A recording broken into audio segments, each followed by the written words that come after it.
And perhaps that's the way to be actually wealthy, is don't need a lot, you know? Because if you live in the right place in the right way, you don't need a lot to be happy. Now, I'm one of those obnoxious people who's voluntarily poor. And voluntarily poor people can be kind of annoying because there's a big difference between actual poverty, where you're stuck in it and you're discriminated against and you have very few options or ways to fix things. And, I could always just sell out and give up.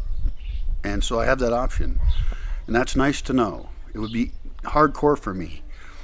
And I really don't want to do it. But I have seen people who say they live with nothing or all this stuff, or they live with no money. And they're clearly people with a lot of options. And so they're kind of offensive in a way. It's kind of like begpackers. It's not as bad as begpackers maybe, but there's people who travel the world to poor countries, and they're from wealthy ones, and then they actually sit on the street and beg from poor people to support their trip. I find that obnoxious as hell. Now, simply being voluntarily poor or living in voluntary simplicity is a different matter. In fact, there's a great book called Voluntary Simplicity. It was written long ago.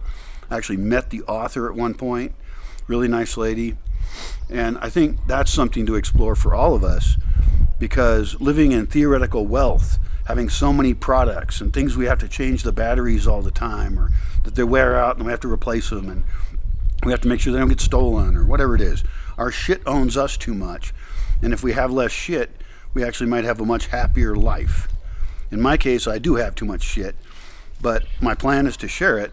And so I need to clean it up, organize it, catalog it, and make it more available to people. Stuff like circus toys, too many books. I have the kind of wealth that could be useful to share, and that's what I want to do with it.